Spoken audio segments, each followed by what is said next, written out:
So it's been a while now since I've released music. I think almost a year. And I've had this experience of like just going back to a lot of nostalgic sounds and studying a lot of old school R&B and music that really just resonates with my soul, more than anything. So I've just been taking the time off to do some introspection, and within that reflection came a lot of sounds that I would like to generally pursue, which is also kind of like the undertone of a lot of my other previous music. So with Writing My Arms, I wanted it to feel nostalgic, but I also wanted it to still be me. And, I knew that the perfect person for that would be Remy. So, we've worked before. He was one of the lead producers on my EP, Enigma. And I think he did a phenomenal job in understanding what I wanted. So with this, I just knew that he would be able to cover like the intentions that I had for the sound. So I was kind of just in this mood, right? Kind of very emotive in the way in which I wanted to approach this. Which is, I'm generally not as vulnerable. I'm quite a reclusive person. So this was an opportunity for me to kind of like express that, but have a link to that nostalgic feel and tone that I wanted.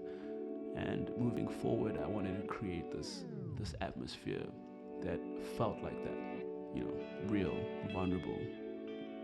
I want to say emotional, but let's just keep it at real and vulnerable. Because I like the chords at the very. It's like a sensual, Sure. almost like energy to it.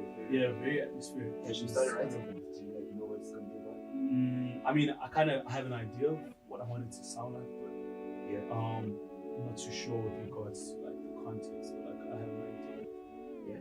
Kind of like what I want it to sound like. I have like cadence in mind. Sure. I have like a lot of cadence in mind. Okay. I think you can take a seat. You start working on drums. Yeah. Take a just seat and then we'll just take it from there. listen, pen it out, see what happens. I think for this also because I usually just like freestyle. I really want to like be intentional. Do you want to write this stuff? I think I might want to like write a bit more. Do you have some? Even if it's not pen and paper, I can just on my phone. Yeah, I can just do something on my phone. That's cool. Okay. Like I'm really the mood is there, which is what I really want. Very warm as well. Is that what you're going for? Yeah, no, what I'm thinking, like, I'm feeling all of those moods are still relevant to me, like, in terms of, like, the chords. I'm feeling sensual, I'm feeling romantic, I'm also feeling sexy.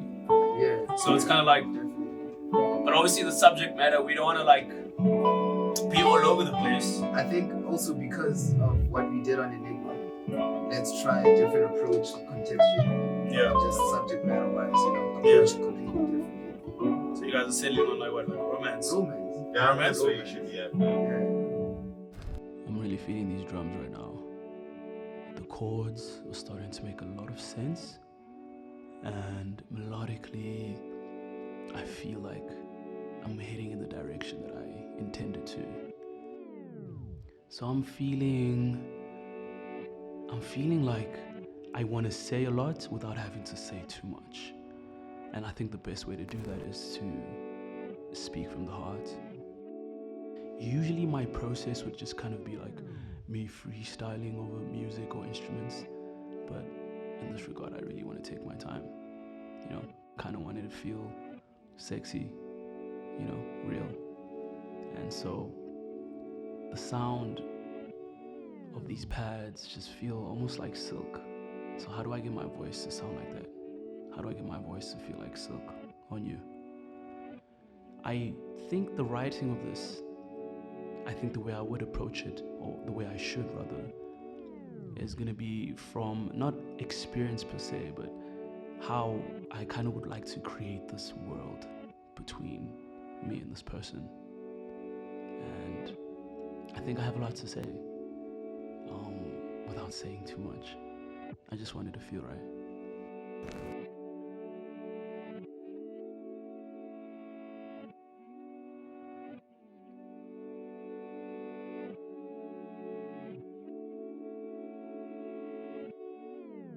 When Woodź hit me up to work on his next record, I'd been listening to a lot of classic R&B, some 90s, early 2000s stuff, and I was really inspired by that old school feeling. So we're pretty much on the same page from the beginning. Coming off the back of Enigma, I knew that I wanted it to be a bit different from what he had done before, contextually and just tonally. I knew that I wanted Pasja on live bass from the beginning.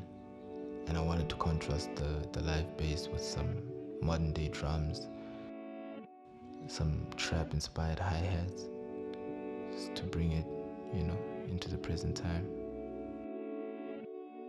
And I really like how the record came out as far as Wood's performance on it. It's one of my favorite that we've worked on together so far. And I think he also challenged himself with his cadence, switching it up in the second verse and just trying different tones. Perfect touch. He really killed it. But generally, I'm really chuffed about how the whole record came out. I'm so indecisive. Keep rolling the dices. This moment is priceless. But I'm like, I'm thinking because of context. Like, I'm so indecisive. Keep rolling the dices. I wanted to say this moment is priceless, or I can also, considering the context of how I'm feeling, because it's like, I don't know where I'm at. I'm kind of torn between the two worlds of being vulnerable, being emotionally present, and not caring at all. I think it's cool that you say it again. I'm really happy with the way everything sounds right now.